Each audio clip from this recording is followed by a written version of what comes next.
Hey, it's the Empire. Don't forget to hit the like button, the subscribe button, and the bell icon for more videos. We taking over. Let's go, champ. Hit that like button, hit that subscribe button right now. Let's go. Hey, it's the Empire, Geoboxing Empire, Backstore Boxing. Now, man, after Dillian Whyte knocks out DERECK CHISORA, man, Dillian Whyte basically they asked him about Anthony Joshua, and he basically says his career doesn't revolve around Anthony Joshua, and that he's not going to wait years to fight Anthony Joshua, and that his career is going to go without him. But he wants one of the three champions. He wants to fight one of the three champions, and he talks about fighting undefeated fighters, top in a top 10 rankings.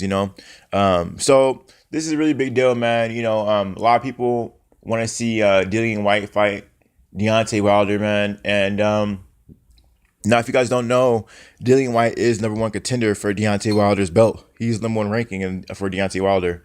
And basically, he's going to, it seems people were really talking about Dillian Whyte forcing Deontay Wilder to fight him since he's the number one ranking.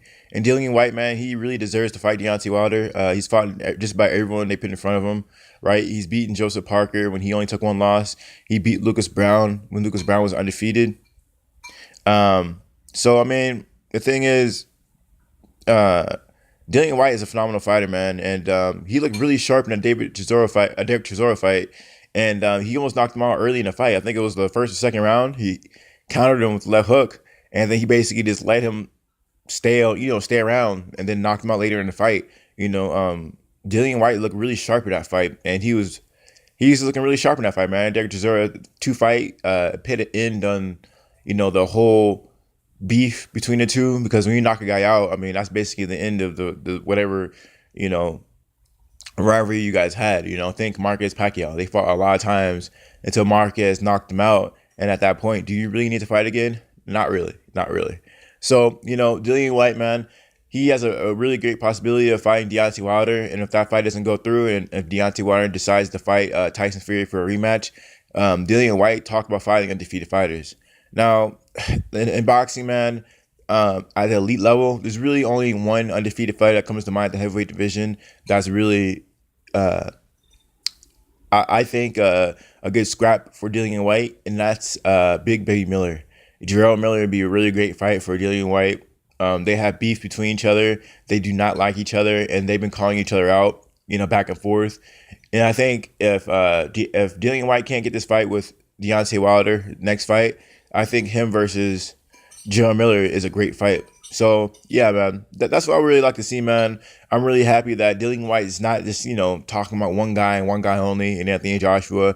And, yeah, man, a lot of times that happens, I remember when Floyd Mayweather was extremely inactive, and a lot of fighters wanted to fight him, but they basically didn't fight too much because they didn't want to take an L, right? Think Amir Khan, Keith Thurman. There's a lot of fighters who basically want to keep their undefeated status and just try to stay undefeated so they can get a fight with Floyd Mayweather.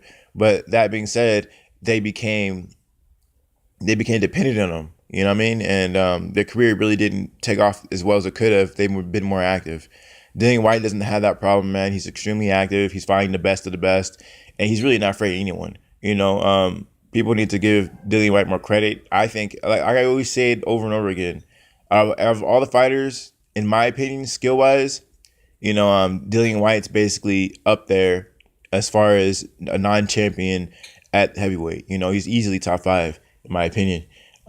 Me personally, I have him top 3. I probably have Luis Ortiz maybe number 1 and Dillian Whyte 2, or him tied with Jarrell Miller as far as the number 2 spot. It's really hard to tell. And yeah, so but anyway, man, Dillian Whyte could possibly fight Jarrell Miller or Deontay Wilder, man. We don't know what's going to happen, but I'm pretty sure Dillian Whyte's really going to push the issue with the whole Deontay Wilder situation, because he's the mandatory. I mean, he's the number one contender, so there's no reason why he shouldn't be able to fight Deontay Wilder next. And personally, fighting Anthony Joshua right now, you don't want to be seen as less than when you fight Anthony Joshua. You want to have a title if you're going to fight Anthony Joshua again. And Dillian Whyte, he wants to get that title if he wants to fight Anthony Joshua again, so he could be said, he could be seen as his equal, In my opinion, man, Dillian Whyte's not afraid of anyone. And I just really like his character, man. I mean, the guy is a monster, and I mean, in my opinion, it's a bad look for Anthony Joshua right now because Dillian Whyte is really pushing the pace with Deontay Wilder, while Anthony Joshua is playing it safe. So Dillian Whyte is really not fair to anyone. I mean, at this point of his career, he's fought everyone. You can't line him up with every single fighter before he fights the champion. I think he deserved to fight this champion at this point of his career. I mean, what else do you guys want? So I mean, in my opinion, if let's just say hypothetically he gets past Wilder, it will make Anthony Joshua look extremely bad just because that was supposed to be his fight. If Dillian Whyte takes care of it for him, that's just bad luck for Anthony Joshua. But let me know how you guys feel about it, though, man. Who you guys think Dillian Whyte's going to fight next, man? He basically talked around Anthony Joshua and said he's going to fight, probably Deontay Wilder or an undefeated fighter. And like I said, that undefeated fighter, in my opinion, the best one is Gerald Miller. That's what I would love to see next. Let me know how you guys feel about it, though, man. Like, comment, subscribe. This is the Empire. Geobasket Empire. Peace. Geobasket Empire.